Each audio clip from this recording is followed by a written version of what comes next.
수업 시작하겠습니다. 그럼 크게 말해야 될 거 아니야? 이거 마이크 저쪽에 있으니까. 아이,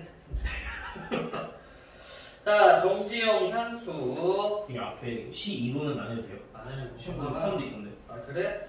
에이씨. 여기는 이거는 우리가 다 했던 것들이기 때문에 C의 원어. C의 원어에서 중요한 것은 함축적. 함축이란 말은 뭐냐면 1차 의미가 아니라 2차 의미가 있다는 얘기야. 2차 의미. 1차 의미는 일상 언어죠. 달. 하늘에 떠있는 달. 근데 C에서 나타나는 달은 상징적인 의미를 나타낼 수가 있지. 그치? 뭐 님을 생각할 수도 있을 테고 쟁반 같은 걸 쓸 수도 있을 테고 이게 함축입니다. 이게 함축 또는 다른 말하면 압축 이렇게 얘기를 하는 거고 그 다음에 비유적 상징적 이거 시는 당연하죠. 그래서 우리가 표현기법 정리를 하라고 하는 게 여기에 나와 있는 거고 시 심상 감각이라고 얘기했잖아. 똑같은 말이 뭐니? 이미지 감각 그쵸? 네. 패스 너무 간단한데 이것들이네. 자 그리고 그래서 뭐 시청 후 미 촉 공감각 이렇게 있는 거고 운율. 자 운율 뭘로 만들어? 반복. 뭘 반복해요? 세 가지지. 음수율, 음보율, 음위율. 자, 음위율 중에서 어떤 거? 가군. 그렇지? 자, 그래서 뭐 예를 보면은 얄리얄리 얄라셔 하면 여기 유음을 반복하고 있는 리을을 반복하고 있는 거고. 시의 소통 구조 너무 당연한 겁니다. 이거는 시뿐만 아니라 문학의 소통 구조라고 생각해야 됩니다. 문학의 소통 구조. 시인 또는 작가, 독자, 상황 이렇게 되겠죠. 그래서 이거를 분석을 할 때 작품만 갖고 보는 것을 뭐라고요? 내재적 접근. 내재적 접근. 다른 말로 하면은 절대론적 관점. 이렇게 얘기를 하고.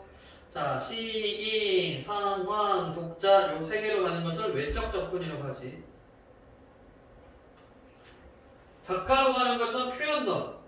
시인 위주로 보는 것은 표현론, 상황, 반영론. 보통 우리가 사회 문화적 맥락 이렇게 이야기를 하고 독자로 보는 것을 효용론 이렇게 얘기를 하죠. 자, 하자는 뭐라고 해서 하자. 하자는 시의 목소리죠. 시의 목소리다. 자, 시적 자아 또는 서정적 자아라고도 하고 시적 상황, 하자의 정서. 자, 그래서 정서 굉장히 중요해. 우리가 보는 시는 99%가 서정시입니다. 진짜로. 다 설명했네. 자, 현대시 문학사가 있는데 이거는 뭐 다 없어요. 여러분들이 좀 여기는 외우는 영역입니다. 왜냐하면 문학사 역사란 말이야. 여기는 외우는 영역인데 어떻게 외우면 좋을까요? 1910년대죠? 근대시의 출발입니다. 그치? 근대시의 출발이니까 서구문학의 영향을 많이 받았겠지. 그렇죠? 네. 그래서 시대적 배경 나오고 있죠? 한일병화 일제 식민통치가 시작되었다. 경술국치. 아우 나쁜 새끼들. 3.1운동 등 일제에 대한 우리 민족 저항이 나타났다. 자, 문학의 흐름. 김억이 태서문의 신부의 처음으로 서구 상징주의 시를 번역하여 서구의 근대문학 소개. 주요한은 이름이 요한이에요. 이 사람이 교회 다녀서 그래. 카톨릭 교회인가? 이게 세례명이죠. 주요한. 자유시 운율에 개인의 서정을 담은 불놀이 등을 발표하여 현대적 자유시를 개척. 이렇게 생각해. 처음 시작하는 겁니다. 이제 그쵸? 1910년대니까 처음 시작하는 거야. 현대시를. 자, 다음에 20년대니까 좀 어때요? 뭐가 좀 발달했겠지. 그쵸? 발달이 되어서 그래서 자유시가 성립돼 확산된 시기, 다양한 경향의 시가 창작, 동인지 시대. 동인지는 지금 말하면 동호회 성격입니다. 옛날 뭐 지금 오늘날처럼 좀 문학 잡지가 발달되어 있는 시기가 아니니까 엘리트 지식인들 모여가지고 글 쓰는 거야. 그래서 폐허, 장미촌, 백조, 금성 등 문예 동인지가 많았어요. 자, 그리고 20년대 초에는 당연한 거야. 3.1운동 실패하니까 어때? 우울해. 그래서 암울한 정서가 줄을 이뤘다. 그래서 감상적 낭만주의 또는 퇴폐 낭만주의. 그래서 빼앗긴들에도 보노는가 쓴 사람 누구예요? 이상화. 그죠? 오라 마돈나의 나의 침실로. 이게 감상적 만당 또는 퇴폐적 낭만주의 이거거든요. 자, 후반기 20년대 후반기에는 신경향파 문학이 대두.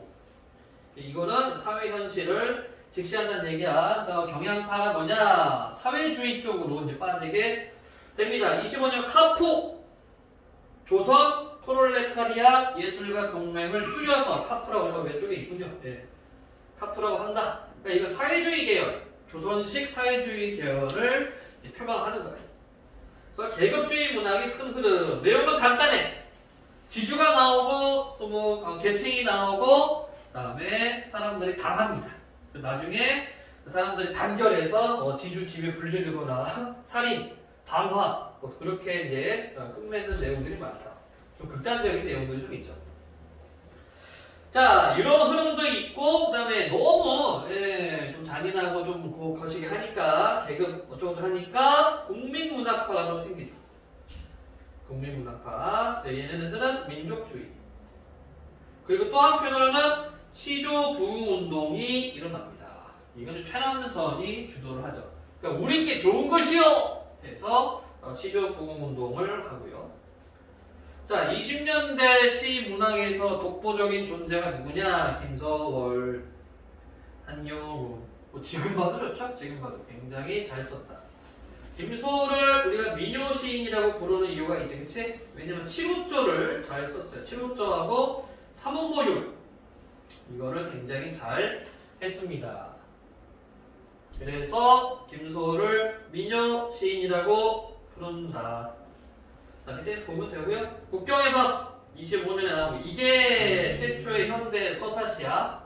국경의 밤이 교과서에 다 못 실어요. 부분적으로만 제시하고 있다. 자, 그래서 20년대 시문학의 시대적 배경은 3.1운동 실패, 패배의식과 허무주의, 그리고 25년에 카푸 결성, 사회주의가 지식인들에게 퍼지기 시작하고, 그 다음에 계급주의 문학의 시대를 열게 된다. 그러니까 그 시대적 흐름을 여러분들이 좀 생각을 해주면 좋을 것 같아요. 문학사의 흐름, 퇴폐적 낭만주의, 아까 얘기했죠? 그리고 전통주의 율법과 정서, 김소월, 그 다음에 동인지가 많이 발간, 그 다음에 사회주의 문학에 맞서 민족주의 문학 운동가, 이게 국민문학, 그리고 시조보운동, 그 다음에 김동완의 서사시, 한용운의 시집 등이 발표. 30년대로 가면, 자, 1910년대부터 시작을 해서 10년, 20년을 지났으면 어느덧 완숙기가 와겠지, 그치? 그래서 본격 현대시가 본격적으로 갖춰지는 시기다라는 얘기입니다. 자, 일제 탄압으로 인해 사회 비판적인 작품이나 계급의식을 본치한 작품들 대신 순수 서적, 그러니까 진짜 이제 문학이 꼽히는 거야. 그러니까 순수 문학이 이렇게 발달하게 되죠. 어디 보자. 박영철, 김영남 등등. 그래서 언어 감각, 아름다운 리듬, 그 순수한 서정의 세계. 그래서 이들을 시문학파, 그러니까 시문학파 하면 순수 서정식 생각하면 되겠습니다. 기억난다. 나도 옛날에 고등학교 때 막 외우고 그랬는데. 자, 이 시기에는 근대적 도시적 감수성. 어쩔 수 없어요. 왜? 이 사람들은 30년대에 20살, 20대란 말이야.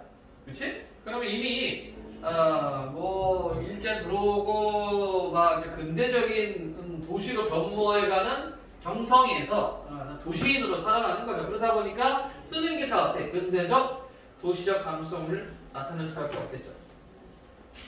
그래서 감정보다는 지성은 도시인이잖아. 음악성보다는 회화성. 회화성이 뭐냐면 묘사하는 거야. 묘사. 도시 묘사, 사람들 묘사. 대표 작가 김기림, 김광균, 이상신 진짜 이상하죠.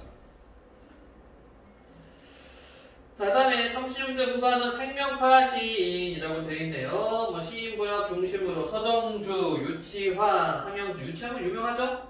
서정주는 올해도 살았고, 서정주의 제자가 누구였더라? 퇴출된 사람 누구지? 그 하나가 없었는데 맨날 그 노벨문학상 할 때마다 나와 이름 거론되고. 근데 문인협회 뒤풀이 가서 바지 벗고 춤추다가 할래가 이름 생각이 안 나네. 아씨 시 되게 좋아요. 근데 다 삭제. 교과서 다 빠졌어. 안타깝죠. 시 진짜 잘 써. 그 월북해서 잘린 사람 있잖아요.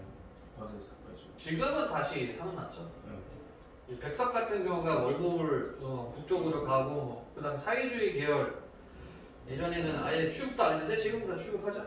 예. 유치한 건 깃발이지 깃발 등등등 뭐 이거 여러분들 읽어보면 돼요. 시대적 배경 일제 식민 통치 도구 강화 서구의 새로운 문예사정 소개 문학사 흐름 순수 문학을 추구하는 경향 그리고 서구 모더니즘이 돌아왔다. 자, 모더니즘이 뭐냐면 이게 도시 이미지 근대적 이미지 이걸 추구한다는 얘기예요. 그래서 주지주의는 사색, 지성 이것을 많이 추구합니다. 자의식의 문제를 다룬 이상의 오감도가 발표됐다. 이거 어려워. 오감도. 한 놈이 나와서 뭐한다. 두 번째 놈이 나와서 뭐한다. 세 번째 놈 이런 식이야. 어려워. 생명의식을 추구하는 유파 등장 등등. 40년대 문화 이때는 이제 일본 놈들이 태평양 전쟁 일으켰잖아, 그치? 그러다 보니까 사상 통제가 엄청 심할 때예요. 그래서 창씨개명도 하고 이제 조선어, 그러니까 우리말로 된 문학 잡지 창간 다 못하게 합니다. 폐간시켜요. 그러다 보니 이제 붓을 꺾거나 다른 나라 가거나 뭐 그런 사람들 많고 또는 변절자들도 많이 생깁니다. 그럴 때야. 이 시기는 2차 세계대전이 일어나면서 일제 식민 통치가 막바지로 치달았던 전반기와 우리 민족이 해방되어 새로운 정부를 세우기 위해 혼란을 겪었던 후반기로 나눌 수 있다. 전반기는 민족문학의 암흑기, 일제 민족의 말살 정책으로 신문과 잡지 폐간. 하지만 그런 상황에서도 일제에 대한 저항의식을 바탕으로 시를 창작한 이육사와 윤동주의 활약은 높이 평가를 받았다. 근데 조금 좀 차이가 있죠. 윤동주 같은 경우에는 적극적인 저항이라기보다는 소극적 저항.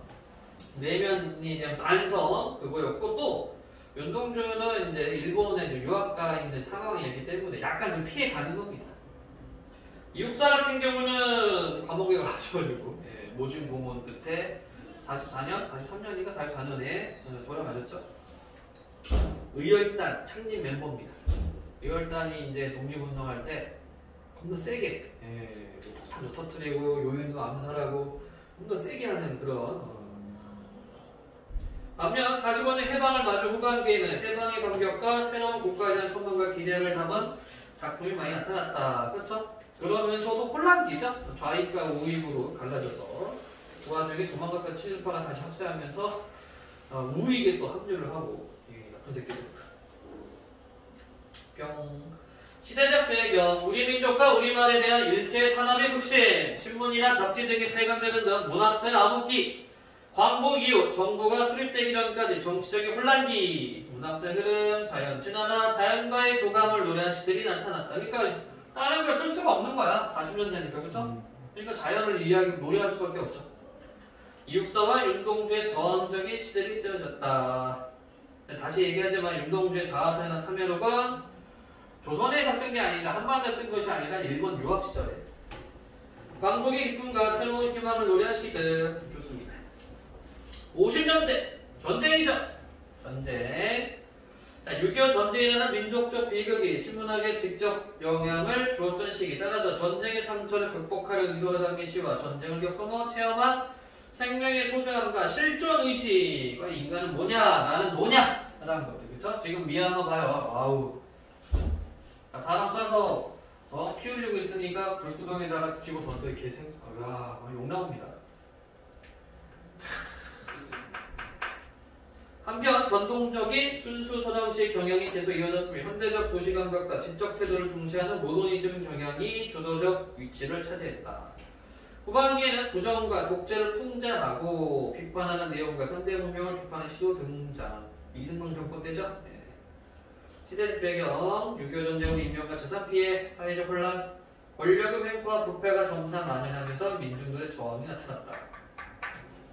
거의 50년 동안 민중 저항 시기였지 뭐. 문학사의 흐름, 전쟁의 비극성과 허무의식을 담고 있는 작품들, 또한 민족의 화해, 사회적 상처와 후유증을 다룬 작품들이 창작, 전통과 순수한 사정성을 추구하려는 경향, 현실의 부조리를 비판하고 풍자하는 참여적인 문학작품이 등장. 왜 이렇게 기냐? 네. 60에서 70년대, 요거는 밑에 시대적 배경을 좀 볼게요. 산업화 급속 진행, 군사 독재 체제 강화, 이농 현상. 이농은 농촌을 떠나서 도시로 오게 되죠. 그래서 산업화와 도시화로 인한 농촌 소외 현상이 나타나지. 문학사의 흐름, 문명에 대한 비판적인 경향의 시대는 많이 나타나. 당연한 거 아닙니까? 여기저기 개발하고 있으니까, 그치? 네, 여기서 그것에 대한 어떤 부정적, 비판적인 견해가 나타날 테고, 산업화 과정에서 소외된 민중들의 삶을 노래한 시들도 당연히 나타납니다. 80년대 이후 시대적 배경을 보세요. 자유를 갈망하는 민중들의 욕구가 고죠. 80년대니까 이제 전두환아저씨네. 네. 더군다나 5.18 광주. 산업화에 대한 비판과 반성의 목소리, 문학사들은 현실을 비판하거나 자유를 갈망하는 시들이 등장하였다. 황지의 새들도 세상을 떠는 건 우리가 한번 봤죠? 지금 현대시 협회장입니까? 잘 모르겠네. 한번 했는데 회장 한번 했어요. 민중들의 강인한 삶을 노래한 시들이 쓰였다.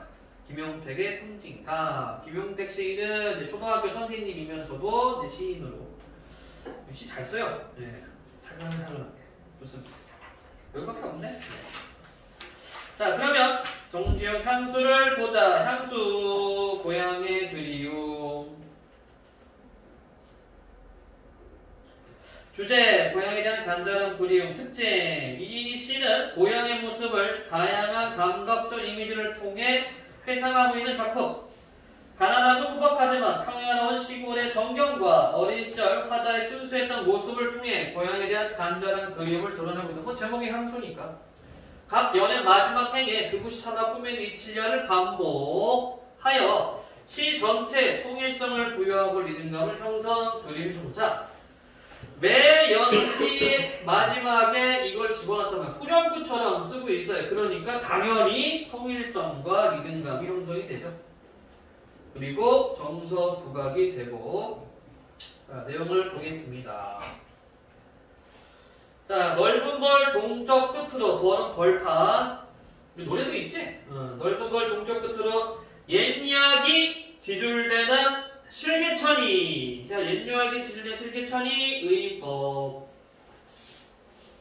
지줄, 그러니까 이야기하는 그런 모습입니다. 옛약이 지줄되는 실개천이 휘돌아 나가고 시각적. 얼룩배기 황소가 시각적. 해설피 금빛 계열은 우르르 오는 거자. 금빛 계열은 온다. 공간각. 자, 금빛은 시각이죠. 우름은 청각이네. 그치?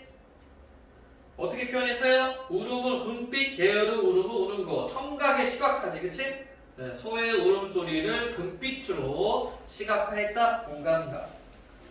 그곳이 천하 꾸면들 이칠리야. 자, 그리고 1년에서의 시상 경계 방식은 원경에서 근경으로 가죠.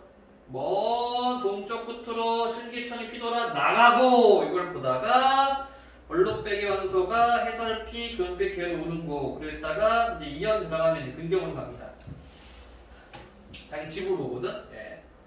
자, 그곳이 천하 꾸면들 이칠리야. 자, 요게 후렴구처럼, 후렴구는 아닌데 후렴구처럼 작동하고 있고, 그래서 운율 형성, 의미 강조. 서리법이죠? 그곳이 천하 꾸면들 이칠리야. 잊혀지겠느냐 이런 뜻이야. 잊혀지지 않는다. 서리법. 자, 2연입니다. 지라로 제가 식어지면 시간의 경과, 시간 경과. 비인밭에 비인 시적 허용.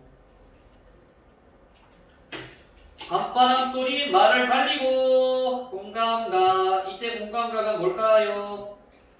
밤바람 소리 말을 달리고 청각의 시각화. 청각의 시각화. 청지라고 써야지. 청지. 엷은 졸음에 겨운 늙으신 아버지가 집배기를 돋아 구이시린 곳 고향이죠. 그곳이 천하 꾸면들 이칠리야. 역시 반복하고 있습니다. 그래서 1년하고 2년 보면 시상경계 방식이 원경에서 근경으로 간다는 얘기예요. 3년 흙에서 자란 내 마음 파란 하늘빛이 파란 역시 시적구요. 파란 하늘빛이 그리움 정서 나와있죠? 함부로 쏜 화살을 찾으러 어린 시절이니까 뭐 그냥 막 쏘는 거야. 함부로 쏜 화살을 찾으러 풀속 이슬에 함추로 휘적시던가 함추로 휘적시다 시각 또는 촉각. 그러니까 이게 휘적시든 것을 눈으로 봤거나 또는 몸으로 느꼈거나. 자, 그럼 함부로 쏜 화살 이게 뭘까요?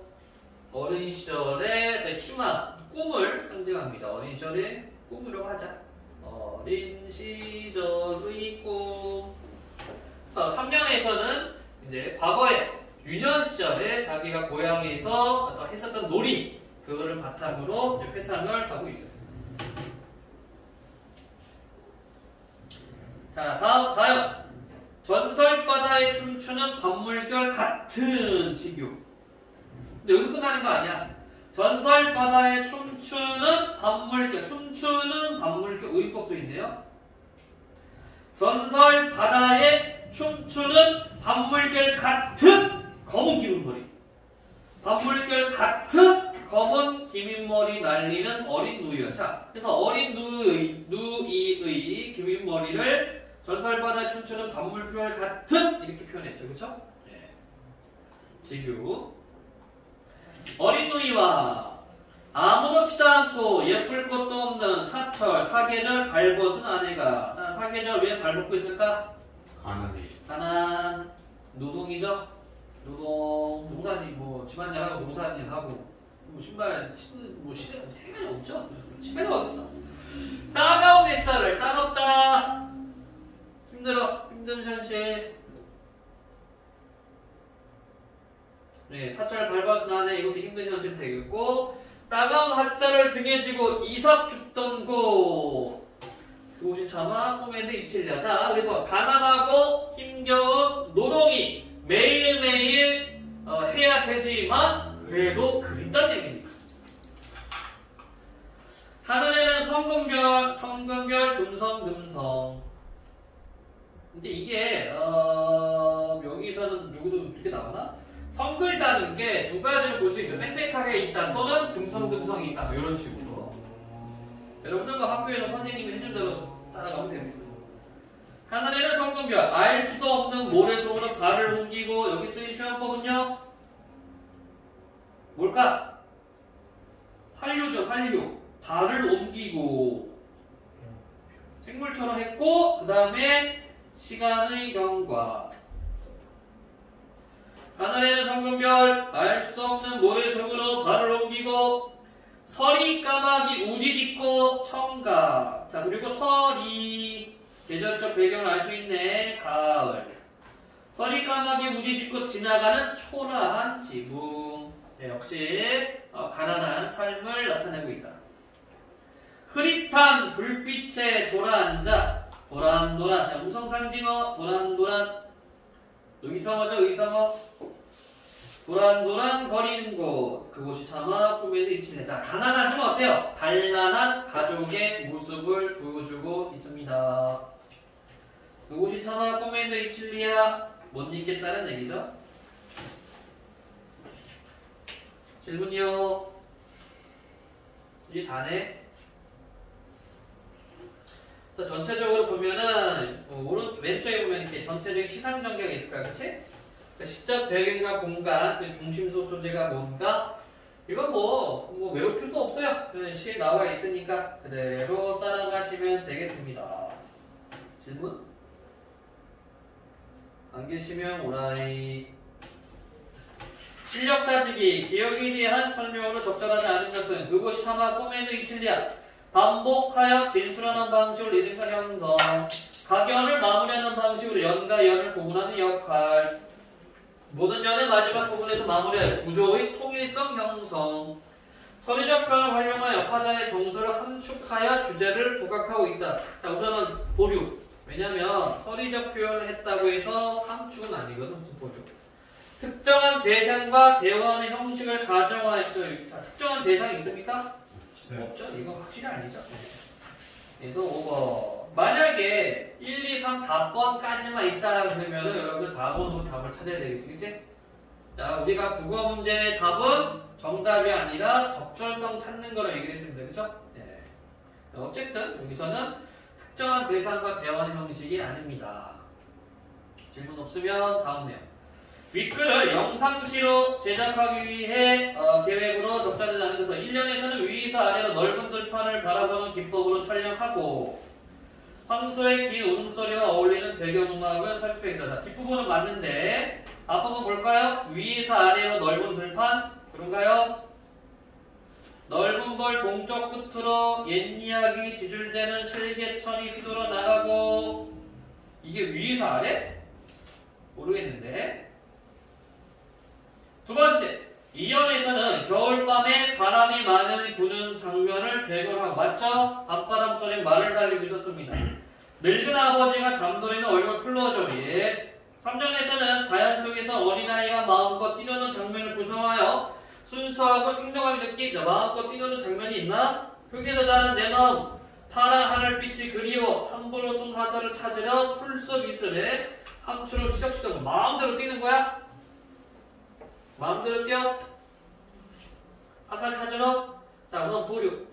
4연에서는 검은 머리카락이 풍성한 여동생의 모습과 그렇죠? 일하는 아내의 고단한 모습을 대비시켜 아내에 대한 영민의 감정 부각 좋습니다. 5연에서는 가난하고 소박한 시골집의 밤 풍경을 배경으로 하되 밖에 비치는 밤하늘 그림자를 통해 가족들이 이야기를 나누고 있는 단란한 모습을 연출 그렇죠? 자, 그러면 3번 그리고 1번 다시 한번 보겠습니다. 근데요. 여기 어린 누이랑 아내가 같이 일을 하는 거 아니에요? 같이 놀고. 그런데요? 그러면 둘 다 이거 틀렸다 이거. 둘 다 부정적인 거 아니에요? 다시 검은 머리카락이 풍성한 여동생의 모습과 일하는 아내의 고단한 모습을 대비시켰다? 이게 안 맞죠, 그쵸? 네. 4번이 틀렸네요. 근데 3번은 아예 이게 없잖아요. 이거야 이거 요 부분이야. 풀숲 이슬에 그러니까 함부로 쏜 한사를 찾으러 풀숲 이슬에 함추로 휘적시던 거. 휘적시다가 뛰어다녔다는 거예요. 원래는 뭐 들어가서 뭐 찾고 막 왔다 갔다 하는 모습이거든? 그런 모습인데 우리가 이미지를 좀 찾아줘야 되는데 이거에 대한 정보는 사실은 이걸만 갖고는 판단이 안 섭니다. 그런데 4번이 확실히 말이 안 맞지, 그치? 머리카락 풍선 여동생 모습과 고단한 아내의 모습을 대비시켰다. 아니요, 같이 함께 생활하고 있는 거거든. 그러면 이 문제 의도는 뭐냐면 자기가 쏜 화살을 찾으러 여기저기 뛰어다니는 아이의 모습이라고 설명하고 있다는 얘기야. 자, 아까도 얘기했어요. 국어 문제의 답은 정답이 없어. 그죠? 그래서 문제가 제시한 기준점을 가지고서 제껴야 돼. 배제도 시켜야 돼. 4번은 확실히 아니고요.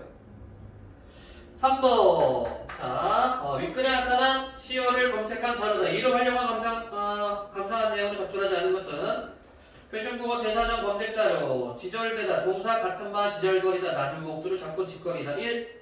지절대단을 A의 의미로 이해한다면 실개천을 의인화하여 고향의 오랜 역사 여러 사에 남겨있음을 생동하게 표현한대요.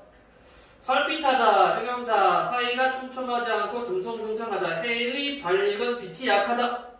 해설피를 B를 참고하여 해가 설빛 기울어가다로 이해한다면 조정놀이 이미지와 평화로운 고향의 전경이 잘 조응하도록 표현한 것을 볼 수 있겠고, 그러니까 노을이 어때요?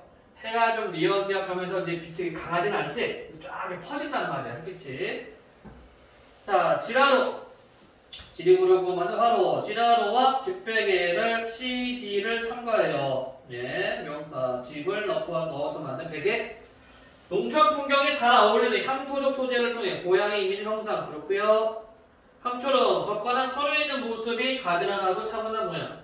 C의 의미로 E의 의미로 이해한다면 이슬 젖은 풀 속에서 화살을 찾으며 놀았던 화자의 기억을 통해 고향과 관련된 어린 시절의 추억을 떠올리는 것으로 볼 수 있겠군. 성글다, 형용사, 성기다, 물건 사이가 뜨다. F를 참고하여 드문드문 떠있는 별 정도를 이해한다면 고향을 멀리 떠나 화자가 느끼는 외로움을 상징하는 거 잘 몰라요. 그죠? 네. 이해되셨니? 5번 같은 경우에는 고향을 멀리 떠나 화자가 느끼는 외로움을 상징한다? 자, 시 전체적으로 고향에 대한 그리움입니다. 그치? 고향을 그리워하고 있는 정서가 뚜렷하게 나타나 있는 것이지 이거를 외롭다라고 표현하기도 어렵고 그 다음에 맨 마지막 부분은 뭐예요? 듬성듬성 있는 별이 모래성으로 발옮긴다. 그럼에도 불구하고 뭐하고 있어? 예, 가족들이 도란도란 단란한 모습을 보여주고 있죠? 외로움과는 거리가 있다. 질문하시오. 선생님 그 4번에요. 이해 의미로 이해를 하는데 어떻게 그 다음에가 좀 안 맞아 보이네. 안 맞아? 이슬 젖은 풀 속에서 이거 아니야? 네. 젖거나 서려 있는 모습, 가지런하고 차분한 뭐 이렇게 돼 있잖아. 그러니까 풀이 젖어 있잖아. 그리고 요 이미지가 그다음에 화살 찾으러서 왔다 갔다 하는 모습. 자, 찬우이는 아이가 함초롬하다고 생각했다, 그렇지? 그렇죠. 아이가 아니라 풀들이 젖어 있는 모습. 그 젖어 있는 풀 숲, 왜 보면 이슬 막 맺히고 있잖아요, 풀들이. 이거 문자 웃음이 약간 이상한 거 아니에요? 그렇기도 하죠. 학교에서 어떻게 했어? 학교 거 찾아서 가야 돼. 내지는 답 없습니다. 학교 선생님이 답이야. 알겠습니까요? 근데 이거는 그 EBS 그걸로 하잖아요. 영상.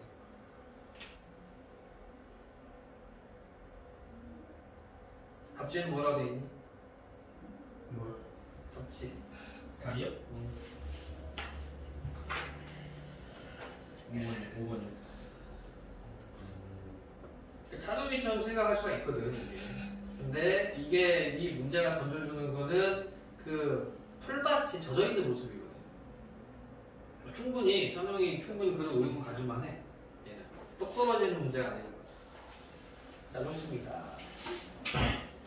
자, 공간과학 심사 아까 다 얘기했죠? 자, 질문, 향수 질문 없어요. 다음 거 보자. 서정주의 추천사. 이 추천이 뭐냐면 그네야, 그네. 그네를 한자로 추천이라고 해요. 사는 노래, 그네 노래. 자, 주제 이상세계에 대한 춘향의 갈망과 한계 인식. 이게 뭐냐면 그네를 타고 있기 때문에 아무리 높이 떠도 다시 지상으로 올 수밖에 없죠. 그게 한계란 얘기야. 그래서 이 그네의 추천의 중의적 의미, 하늘로 올라갈 수 있는 수단이면서 다시 땅으로 내려올 수밖에 없는 의미. 선생님 저희 교과서 실법이 바뀌었어요. 그래? 어떻게? 춘향전이었나? 춘향가가? 우리 들어있는 게? 춘향전인가? 춘향 가네. 아무튼 그거랑 메밀꽃필물이 빠졌어요. 그래? 빠졌다고 메밀꽃이? 아 진짜로? 알겠습니다. 안 하면 되지 뭐. 그럼 이것도 들어가네? 자, 이건 들어가서 그럼 박스로 주겠구나. 얘 나오면 작품을 하나 띄워. 박스 형태로 보기나 춘향이를 낍니다. 그래서 대비하는 문제를 제시한다. 공통점이나 차이점 찾는 문제. 이것만 독자적으로 내면 문제가 너무 단순하거든. 그래서 이거랑 춘향이랑 같이 세트로 가요. 자, 춘향전에서 모티프를 가져와 유사한 통사, 고전, 원곡을 통해 믿음과 형상하고 화자의 소망 강조. 이 시에서 그녀는 괴로운 현실에서 벗어나 이상세계에 도달해주는 매개체 역할을 하지만 결국 다시 지상으로 돌아 한계. 아까 얘기했죠? 그네의 중의성. 자, 그럼 보자. 바로 보겠습니다. 향단아, 그네 줄을 밀어라. 명령. 먼 바다로 먼 십자호영. 배를 내어 밀듯이 뭐가 하듯이 지규 향단아. 도덕법도 있었네요. 그렇죠? 자, 그러면 바다가 의미하는 바가 뭡니까? 이상세계. 바다로 가고 싶어. 지향점 그쪽으로 가고 싶어. 이 다소곳이 흔들리는 수양버들 나무와 백연모의 느이듯한 이거 이제 그 자수 놓다는 얘기야. 수 놓는 것처럼 백연모의 느이듯한 풀꽃더미로부터 자잘한 나비새끼 꾀꼬리들로부터 아주 내어밀듯이 향단하. 자, 그럼 수양버들 나무, 풀꽃더미, 자잘한 나비새끼 꾀꼬리나 뭡니까? 지상이죠. 지상을 상징. 여기서 이제 벗어나고 싶은 거야. 자, 아주 내어밀듯이 향단하. 내어밀듯이 향단하. 반복하고 있지. 산호도, 섬도 없는 저 하늘로. 산호, 섬, 역시 지상. 저 하늘로, 하늘, 이상향, 지향점. 나를 밀어 올려다오, 소망.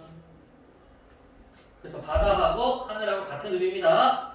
채색한 구름같이, 채색, 그러니까 구름이 이제 색깔이 있단 말이야. 채색한 구름같이 나를 밀어 올려다오. 구름 역시 지향. 이 울렁이는 가슴을 밀어 올려다오. 가슴에 울렁거려요. 이상향. 여기 가고 싶으니까. 이상향에 대한 설렘. 서로 가는 달같이는, 서쪽으로 가는 달같이는 나는 아무래도 갈 수가 없다. 자, 자각이죠? 현실 인식했습니다. 왜? 현실 인식, 이제 현실 인식은 한계점. 한계 인식. 왜 그렇죠? 근이니까. 그치? 줄이 매여 있으니까. 바람이 파도를 밀어 올리듯이 그렇게 나를 밀어 올려다오 상단. 그래도 한계를 알고 있지만 그래도 소망입니다. 그래도 올라가고 싶어요. 질문. 파악됐니?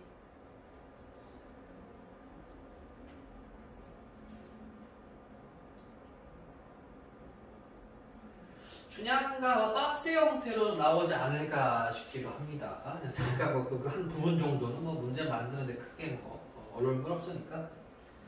그러면 문제 볼까요? 시어들의 공통적 특성. 아까 기억니은 드것이 뭐라고요? 수양버들나무 풀꽃더미 자잘한 나비새끼. 잊었던 과거 시각 아니요. 동경하는 이상세계의 화자 욕망 아니요. 벗어나려는 현실 세계에 존재하는 화자의 미련 상징적으로 들었는데 맞는 것 같고. 시간의 흐름에 따라 변하지 영원한 자연성 아니요. 사회적 통력 아니요. 3번이군요. 근데 화자의 미련이에요? 이게 지금 묘사 형태를 보는 것 같아요. 나쁘다라고 표현한 건 아니지. 수양버들나무, 풀꽃더미, 자잘한 나비새끼 꾀꼬리, 그치? 예. 그러니까 만약 진짜 싫었다면은 막 이렇게 좀 부정적으로 묘사하거나 표현했을 텐데 요렇게 좀 표현을 했습니다. 그래도 따라하고 싶다는 얘기죠. 그래도. 자, 2번. 보기를 바탕으로 윗글을 감상할 때 적절하지 않은 것은 현실, 땅, 경계, 근해, 이상, 하늘, 바다.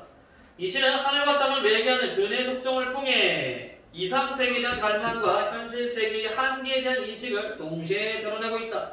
특히 1, 3연에 드러나는 밀다라는 행위의 반복과 변주는 그네를 띄는 화자의 모습과 조응하여 시적 정서를 효과적으로 전달하는 데 기여한다. 또한 사연과 오연에서는 운명적 한계를 인식하면서도 열망을 포기할 수 없는 모습을 통해 인간의 숙명을 드러내고 있다. 자, 1번 나의 과정에서 해당하는 밀어라 내어 밀듯이 밀어 올려다의 변주는 춘향이 그녀를 뜨니 역동적인 모습을 형상하대요. 나의 과정에서 절정에 해당하는 이 울렁이는 가슴을 밀어다오의 영탄적 표현은 이상형에 대한 춘향의 갈망을 효과로 드러난다.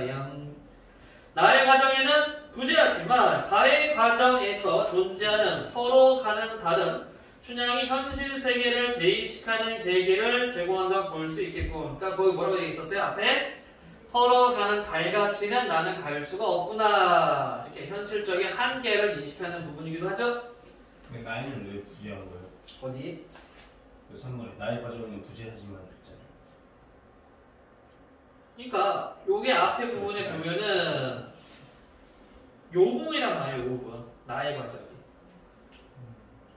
올라가고 싶어하는 그런 마음이라는 얘기죠. 근데 중간에 딱 브레이크 걸려버리잖아요. 그치?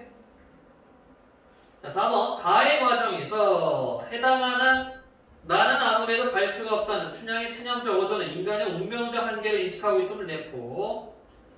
가해 과정에서 한계를 인식하면서도 나를 반복하는 춘향의 태도는 바람이 파도를 밀어 올리듯이를 통해 숙명을 벗어나려는 의지를 형성. 다 맞네? 그럼 3번이구나. 정말 선물했어. 예, 그래 잘했어. 그러면 여기서 왜 얘가 잘못되나 봅시다. 나의 과정에는 부재하지만 가의 과정에는 존재하는 서쪽으로 이거 말이 안 맞는군요. 네, 내가 이거 거꾸로 봤구나. 가와 나를. 자, 가의 과정에 존재하는 서쪽으로 가는 달? 달이 땅으로 갑니까? 아니죠. 서쪽 하늘로 가는 거지, 그치? 네. 그래서 틀렸다. 미안, 나하고 가를 내가 아까 거꾸로 봤어요. 3번 선생님의 답으로 가자. 적절. 이 시는 춘향전의 내용과 소재를 변형하고 춘향을 화자로 설정한 인간의 욕망과 숙명을 주제로 현대에서 재조명하고 있는 작품입니다. 그럼 이 시가 어떻게 전통을 수용하여 재창작하고 있는지 말해볼까요? 자, 전통 수용은요, 여러분 두 가지 생각하면 돼요. 형식, 내용. 이거 형식상으로 수용했나? 찬호가 이거 형식상으로 수용했니? 이거는 이거 고민의 그 자유신데 현대시. C가 C니까 아니죠. 아니죠? 내용상으로는 끌고 왔잖아. 모티프, 그치? 모티프 끌고 왔죠. 바다를 통해 춘향에게 앞으로 닥칠 시련을 암시해. 개소리야. 춘향전에 등장하는 다른 인물들은 배제하는 방식을 통해 춘향이 뭔 소리야? 지주와 절개를 중시하는 춘향의 특성을 사물인 무엇? 향단을 시의 청자로 설정하고 춘향이 직접 발언하는 방식을 통해 춘향의 인식에 초점을 맞춘 의미 구성이 맞긴 맞는데 왠지 박스랑 안 맞다?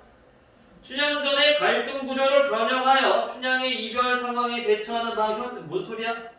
단어밖에 없네. 근데 문제 이상합니다. 이거 왜 이상하냐면 박스가 연관이 없어요. 이거하고 연관이 안 돼! 뭔가 5번이어야 될 것 같은데. 5번 춘향의 갈등 구조를 변형하여. 자, 춘향전의 갈등 구조는 뭐지? 이응명 사교. 정절을 지키느냐 못 지키느냐 이거야, 그죠? 근데 이 내용하고 전혀 관계가 없는데? 아니 근데 저 박스만 보면 뭔가 그 내용과 소재를 변형하고 그러니까 5번이어야 될 것 같은데. 야, 문제를 이따구로 만드네. 역시 EBS. 막 만들어 이거. 패스. 박재삼의 흥부 부부상. 그래서 EBS 교재는 가급적이면 내가 안 쓰려고 해요. 수능 특강은 어쩔 수 없죠. 뭐 연계 교재이기 때문에. 그러니까 EBS가 왜 그러냐면 얘네가 70%였잖아. 연계 교재. 그치? 그러다 보니까 교재 개발을 안 해. 독점이야, 독과점. 진짜. 그러니까 전 과목을 다 독과점을 해버리니까 얘네가 교재 개발을 하지 않고 문제를 읽는 거 그냥 막 자료 다 짜깁기 해서 막 만들어내요. 그게 문제. 그러니까 다른 출판사들은 그래서 막 이렇게 헌법소문 내고 그랬는데 독과점 풀어달라고. 어떻게 공기업이 EBS라고 하는 공적기업이 사기업을 이렇게 망하게 만드냐. 이게 문제. 하긴 근데 EBS 교재 안 팔면 또 수익 구조가 또 안 나거든. 자, 박재선의 흥부 부분상입니다. 자, 그러면 앞에 춘향 그거랑 얘는 또 공통점이 있지, 그치? 뭐가 있을까? 바로 요거죠. 이거죠. 이거 전통을 수용하고 재창작했다는 점, 그쵸? 전통적인 장르, 갈래를 현대적으로 재해석하고 재창작했다는 공통점이 있습니다. 자, 주제. 가난한 이들의 이 부부상은 부부 이미지. 흥부 부부 이미지. 이런 뜻이야. 가난한 아이들이 겪는 삶의 애환과 소박한 행복의 가치. 특징. 이 시는 고전소설 흥부전의 흥부 부부를 소재로 가난한 아이들이 겪는 삶의 애환과 소박한 행복을 형상화하여 정신적 가치 중요성을 일깨우고 있다. 화자는 밥을 가르기 전에 웃고 있는 흥부 부부를 떠올리며 가난하지만 서로 사랑하며 살아가는 그들이야말로 물질적 풍요보다 정신적 행복을 중시하는 인물임을 드러내고 있다. 이렇게 되어 있습니다. 바로 볼게요. 흥부가 박덩이를 사이에 두고 가르기 전에 건넨 오줌살을 헤아려 보라. 뭐 해보라 명령형이죠. 금이 문제리 황금 벼이삭이 문제리. 자 유사통사 보죠. 반복.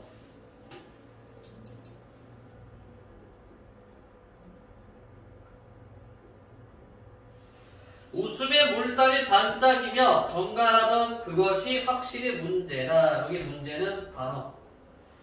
진짜 문제가 아니죠. 그러니까 그것이 확실히 문제다라는 무슨 뜻입니까? 이게 우리가 생각해야 될 화제야. 이게 우리가 눈여겨봐야 될 주제야. 라는 의미가 되겠네요. 자 그러면 1년에서 보니까 어떠니? 박덩이를 사이하고 흥부의 마누라, 흥부의 처가 서로 웃음 짓고 있어요. 그걸 한번 생각해보자 이 얘기입니다. 즉 금이 나오든 황금 벼 이상이나 그거는 둘째 치고 박을 탈 때 두 사람의 마음을 한번 보자 이거야. 이해되죠?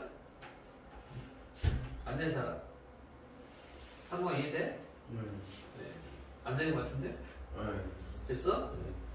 없는 떡덩아 소리도 있는 듯이 드러내고 그렇죠?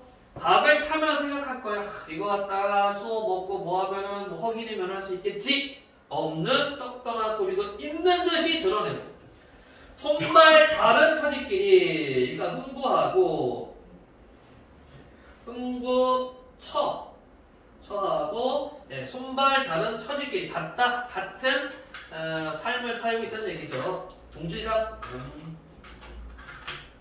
같이 웃어 비추던 거울 면들아. 면은 난면자 얼굴이란 뜻이에요. 얼굴. 그러니까 서로 이 부부가 서로 바라보면서 서로 닮아 있다, 같다 이런 의미가 되겠죠. 그러니까 고생 같이 하고 있으니까. 없는 떡방아 소리도 있는 듯이 드러내고 손발 다른 처지끼리 같이 웃어 비추던 거울 면들아. 웃다가 서로 불쌍해 서로 구수를 나누었으니 이때 구수는 눈물을 의미해. 눈물을 의미합니다. 웃다가 서로 불쌍해 서로 구수를 나눴으니 자 서로 위로 위안. 그러다가 금시 절로 면에 온 구슬까지를 서로 부끄리며 면 얼굴이죠. 얼굴에 온 구슬까지를 서로 부끄러워하며 먼 물살이 가다가 이때 물살이 뭘까? 위에 있었던 웃음의 물살입니다. 이렇게 쭉 연결되는 거야. 구슬까지를 서로 부끄러워하며 먼 물살이 가다가 소스라쳐 반짝이듯 서로 소스라쳐 본 웃음 물살을 지었다고 헤아려 보라. 그것은 확실히 문제다. 그러니까 뭐야? 박 타고 갑자기 뭐 지난날에 고생 서로 힘들었던 거 생각나겠지, 그치? 그러다가 잠깐 눈물 흘렸다가 박 타면서 눈물 흘린 것도 좀 창피해. 그러면서 서로 같이 보고 웃고 있는 거죠. 그래서 이 시적 화자는 바로 그 웃음이 문제다. 근데 이건 반어법이라 얘기를 했어요. 진짜 문제가 되는 것이 아니라 여기에 중심을 두고 이것에 대해서 우리가 생각해 봐야 된다. 그런 의미가 되겠습니다. 결과적으로 뭡니까? 부부 사이의 어떤 신뢰, 사랑, 위로, 위안, 그리고 함께하는 삶, 그것에 대한 소중함을 나타내고 있다. 질문? 자, 위크라타는 표현 사용 특징, 반어적 표현을 사용하여 시적 분위기 전환. 맞네? 나머지 찾아봅시다. 계절감 있어요? 단정적 어조를 사용하여 시의 주제도가 드러나고 이것도 맞는 것 같아. 시적 분위기 전환은 아니지 않아요? 우선 보자고요. 시간의 흐름에 따른 소재 변화를 드러내요. 이거 없죠? 부정적 현실을 반영한 소재를 하자의 체념적 태도는 없습니다. 자, 그러면 이제 3과 1이 있잖아요. 그치? 단정적 어조가 뭐죠? 단정적 어조? 이렇게 생각하면 뭐뭐는 뭐뭐다! 라고 말하는 게 단정적 어조고 화자가 확신을 쳐서 말하는 말투. 그것이 확실히 문제다. 그렇죠. 자, 그러면 앞에 거 반어적 표현을 사용하여. 자, 우리 반어적 표현 어디 썼습니까? 그것이 확실히 문제다. 이게 반어법이었죠. 그치? 근데 이게 우리 뒤에 것도 확인해 봐야 되겠지. 시적 분위기를 전환하나? 똑같죠. 시적 분위기는요, 이렇게 예를 들어서 A 분위기로 쭉 오다가 탁 끊고 B로 싹 바뀌는 거야. 근데 얘는 분위기가 안 바뀌지, 그쵸? 그래서 뒷부분이 틀렸다. 3. 이렇게 정보 하나씩 체크해 주시면 돼요. 자, 두 번째, 보기 관점으로 윗글을 감상한 내용을 적절하지 않은 것은 이 시인은 고전소설 흥부전을 모티브로 삼아 흥부 부부가 밥 타는 장면을 시적으로 재구성하고 있다. 이렇게 전통적 소재를 바탕으로 새로운 작품을 생성하는 것을 문학 전통의 창조적 개성이라고 한다. 자, 앞에 있었던 그 춘향이도 마찬가지죠. 특히 이 시는 가난한 생활 속에서도 서로를 이해하고 사랑하며 삶의 애환을 극복하는 흥부 부부의 모습을 긍정적인 가치로 조명하고 이와 반대측에 있는 놀부의 재물과 탐욕을 부정적인 가치로 전제하여 시의 의미를 구성한다고 볼 수 있다. 자, 그러면 놀부의 재물과 탐욕 뭐가 있었을까? 뭐 황금이 문제리 뭐 그런 거 있었지, 그치? 네. 자, 1번 밥덩이를 사이하고 가르기 전에 건넨 웃음살은 흥부 부부의 밥 타는 장면을 차용하여 맞고요. 그들의 사랑을 긍정적 가치로 인식. 네. 금이 문제리, 황금벼 이상의 문제리는 물질적인 가치가 행복한 삶의 중요한 요소가 아니라는 점을 드러내는 것. 없는 떡방아 소리도 있는 듯이 드러내는 것은 시대의 흐름에 따라 과거에 중시했던 가치를 현대 뭔 소리야 이게? 본웃은 물살을 확실히 문제다라고 단언한 것은 흥부 부부의 서로 사랑하는 태도야말로 중요한 가치라는 시의 주제를 효과적으로 드러낸다. 흥부전에서 흥부에게 탐욕을 부리던 놀부와 관련된 요소는 윗글에서는 직접 드러나지 않지만 부정적 인식으로 전제. 아닌 거는 3번. 자, 기억의 의미. 구술, 절로 면해온 구술까지를 서로 부끄러워하며 비참한 현실에 대한 비애감, 사랑하는 사람에 대한 연민과 애정, 새로운 고난에 대한 두려움과 놀라 어쩔 수 없는 상황에 대한 수용과 체념, 현실 문제를 해결하는 얻은 성취가 2번. 질문하세요. 그러니까 그것은 확실히 문제다의 의미를 몰랐어요. 아까 거기에 나와 있었는데 어디 있더라? 어딨지? 그것은 확실히 문제다. 긍정적인 가치로. 요게 되겠네.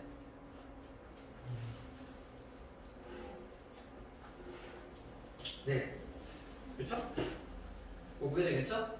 가난한 생활 속에서도 서로를 이해하고 사랑하며 삶의 애환을 극복하는 흥부 부부의 모습을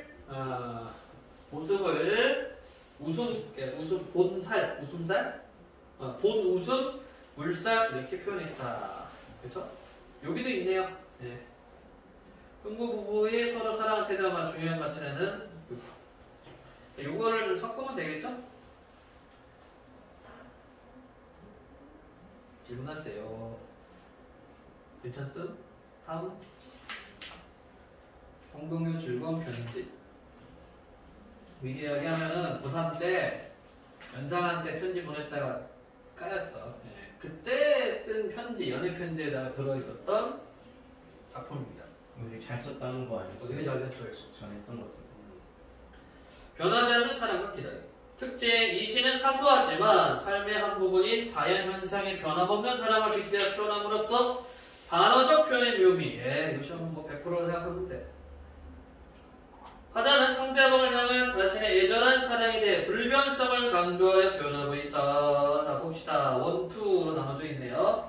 내 그대를 생각함은 항상 그대가 앉아있는 배경에서 해가 지고 바람에 부는 일처럼 사소한 일일 것이다. 이게 이제 반어법.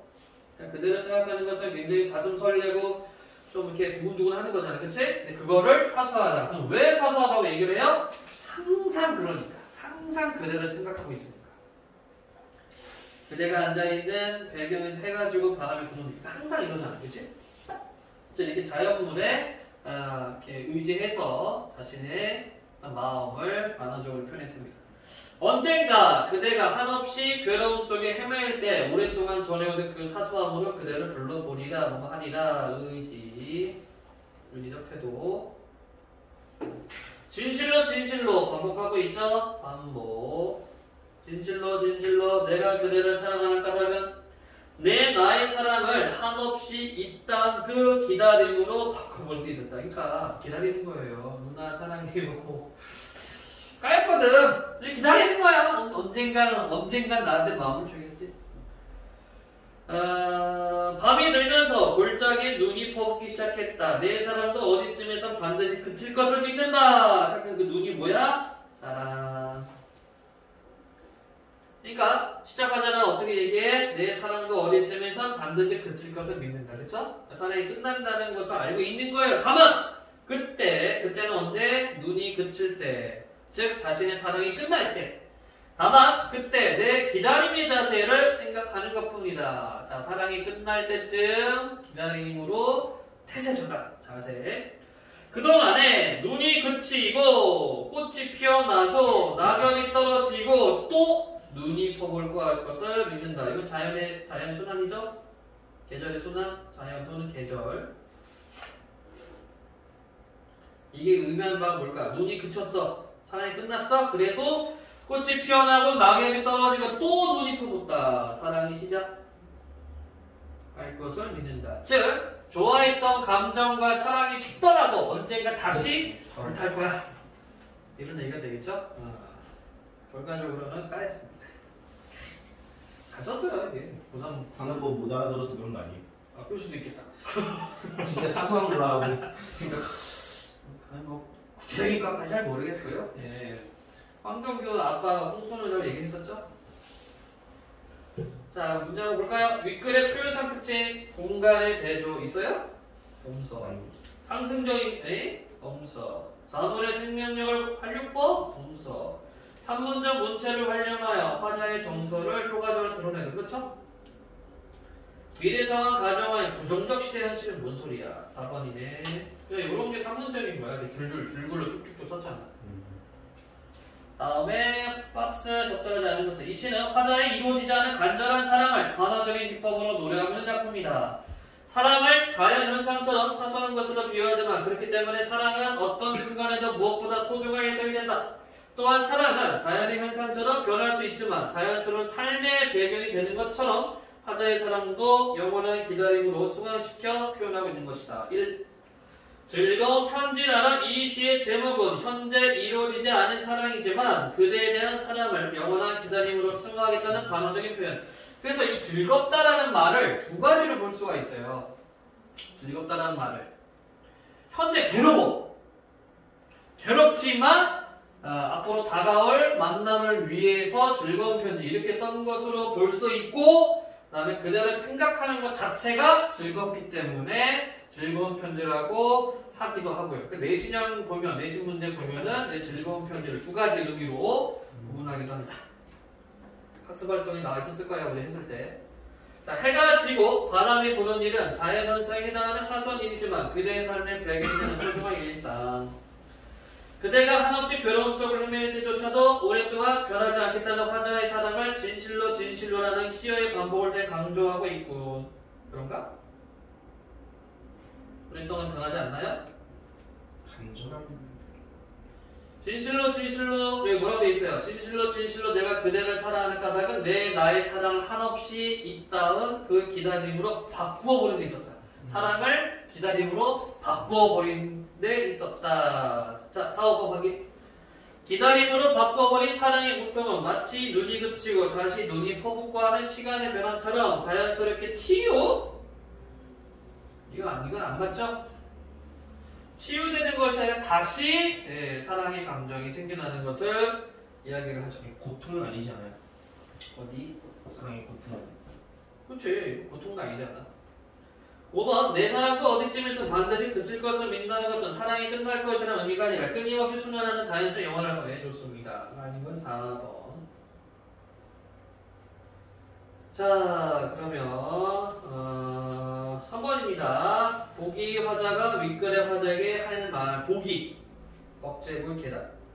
강변에서 내가 사는 작은 오막살의 집까지 이래는 숲길 사이에 어느 하루 마음 먹고 나무 계단 하나 만들었습니다. 밟으면 삐걱이는 나무 울음소리가 오이나 들어갔네요. 운대잖아. 나무 울음소리가 산뻐꾸기 울음소리보다 듣기 좋았습니다. 언젠가는 당신이 이 계단을 밟고 내 오막살의 집을 찾을 때 있겠지요. 자, 그럼 이 계단은 당신을 위한 게 되겠네. 설령 그때 내게 나를 열렬히 사랑했던 신이 찾아와 자 이제 네가 그동안 목마르게 찾았던 그 물건이야 하며 막 보침을 푸는 순간이라 해도 난 당신이 내 나무 계단을 밟는 소리 놓치지 않고 들을 수 있습니다. 그리고는 신과는 상관없이 강변 숲길을 따라 달려가기 시작할 것입니다. 기다리고 있다는 얘기네 이것도 그죠? 끊임없이 기다린다는 얘기네. 변치 않고. 자, 너 이해되니? 네. 1번. 당신도 사랑했던 상대방에게 주었던 많은 것들이 새삼스럽게 떠오르는군요. 준 게 있어요? 없어. 우리가 사랑했던 그 사람을 수동적으로만 기다리는 것은 희망이 없습니다. 적극적인 행동을 통해 상황을 변화시켜 나가야지요. 그래요? 지금 이 보기 화자가 적극적이야? 네. 아니야. 기다리고 기다리고 있어. 우리가 사랑했다는 사실이야말로 우리 자신의 운명에 해당하는 것이겠죠. 운명의 굴레를 벗어나? 당신도 나처럼 사랑하는 사람과 함께 지낸 추억이 있어요? 당신도 나처럼 사랑하는 사람을 간절히 기다리고 있군요. 그 사람을 향한 변치 않는 기다림의 태도가 사랑의 간절함을 보여주는 것. 네, 5번. 질문. 안계심. 다음. 당성자의 배를 미는 영어.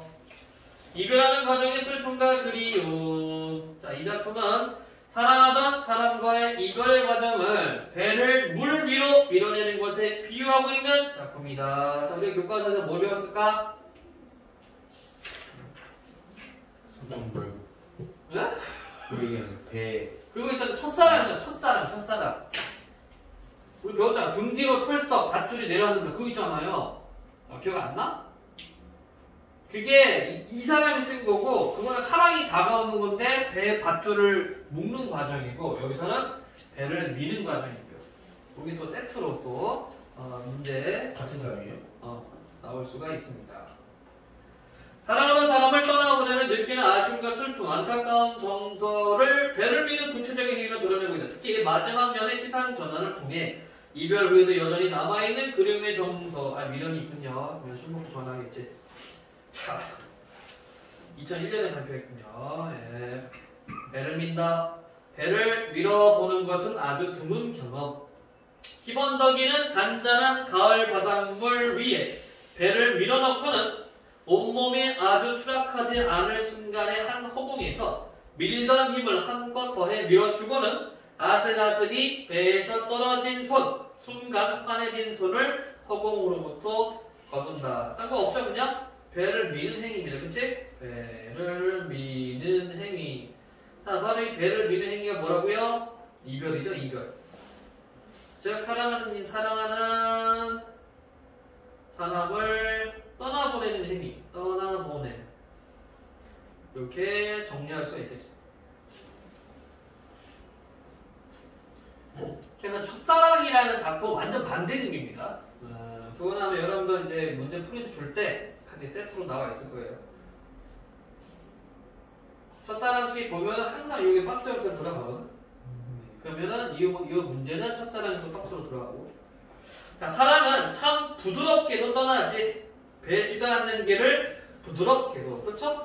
왜 배지도 않는 길이야? 배가 나가는 거잖아. 배 바다에 길이 없잖아요. 네. 그리고 부드럽게 배가 떠나가는 모습입니다. 유비추리. 배를 한껏 세게 밀어내듯이 슬픔도 그렇게 밀어내는 것이지. 배가 나가고 남은 빈 물 위에 흉터 잠시 머물다 가라앉고. 자, 그럼 이건 뭘까요? 이별의 상처가 아물 것으로 생각하는 겁니다. 이별의 상처가 아물 것임을 나타낸. 그치? 물이 지나간 자리에는, 배가 지나간 자리에는 물이 다시 고요하게 되니까. 그런데! 내 안으로 들어오는 배요. 이 내 안으로 들어오는 배가 뭘까요? 다시 돌아왔어요. 아니요. 이별 후의 그리움입니다. 이별 후의 그리움. 내 안으로 들어오는 배요. 아무 소리 없이 밀려 들어오는 배요. 반복하고 있다. 그쵸? 의미강조. 운율 형성. 떠나보냈어. 이별했어. 그런데 다 끝난 줄 알았는데 갑자기 사무치는 그리움이 오나. 술 먹고 전화하는 거야 이제 또. 잤니? 되는 거지. 지금 그 은유 형성이에요. 반복했잖아요. 내 안으로 들려오는 배요. 소리 없이 밀려 들어오는 배요. 예. 유사통사 구조 반복하고 있죠? 질문. 그래서 이게 시상전환이 이렇게 되잖아. 1년부터 쭉 이별에 대해서 얘기를 했습니다. 그쵸? 이별에 대해서 얘기를 했고, 그 다음에 이 부분에서는 이별에 대한 상처가 아물 것이다 라고 했는데, 갑자기 마음속으로 배가 와. 이 말이 뭐예요? 그리움이 밀려옵니다. 단호가 그리워?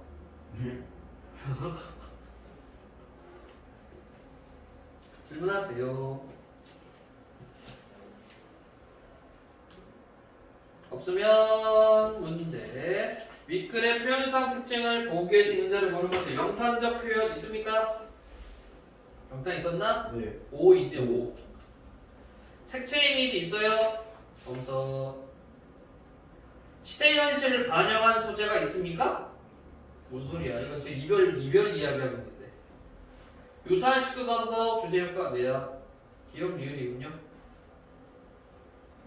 자, 박스 적절하지 않는 것은 이 시 작가는 배를 중심 소재로 하여 사랑과 이별에 대한 여러 작품을 창작했다.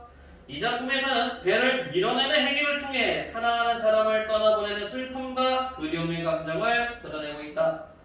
배를 민다는 첫 구절은 사랑의 감정을 밀어내는 이별의 상태를 의미하는 것으로 화자의 상황을 드러내는 거네요.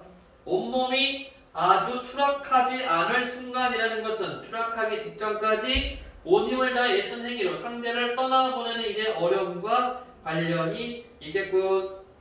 아슬아슬이 배에서 떨어진 손은 간신히 이별하는 행위를 의미하는 것으로 순간 환해진다는 것은 그 상황이 긍정적으로 슬픔도 그렇게 밀어내는 것은 자신이 할 수 있는 힘껏 슬픔을 참아내고 있다는 화자의 인식. 배가 나가고 남은 빈문의 흉터는 사랑하는 사람과 이별한 마음속의 상처를 의미하는 것으로 화자는 시간이 지나면 그 상처가 가라앉을 수 있으라고 생각. 그렇죠? 아닌 거는 3번. 순간 환해진다는 것은 그 상황이 긍정적인 계속이야. 허전함이래요. 허전함이래요. 허전. 그렇죠. 그 왜 그럴까? 진짜로 뭐가 딱 밀고 나면 피가 이렇게 눌렸다가 딱 보니까 약간 하얗다 갑자기 또 피가 오지. 그걸 나타내는 거죠. 자, A에 대한 감상. A가 뭐였더라? 그런데 오 내 안으로 들어오는 배요. 아무 소리 없이 밀려오는 배요. 그런데는 앞부분에 전개된 시상과 다른 분위기로 전환해요. 오는 놀라움을 나타내는 감탄사로 여기서는 화자의 슬픔과 당혹스러운 내 안으로 들어오는 배는 화자가 이별의 원인이 자신에 있던 아무 소리 없이는 의식하지 않은 상태에서 갑작스레 불쑥 다가왔다. A 이전에는 밀어내다를 통해 이별하는 상황에 주목했다면 A는 밀려 들어오다를 통해 사랑하는 사람의 여전한 그리움이에 아닌 거는 3번. 질문하시오. 회한의 태도가 뭐죠? 후회와 한. 이게 회한이죠? 자기 탓 때문에 헤어졌던 그런 내용은 우리가 모릅니다. 질문 안 계심? 여기까지입니다. 시상이 전환되는 면이 어디죠? 그런데 그 끝에 맨 마지막 면 반응이 없어? 설마 녹화 또 안 됐나? 됐구나. 설마 왜 카메라가 나를 비추고 있지?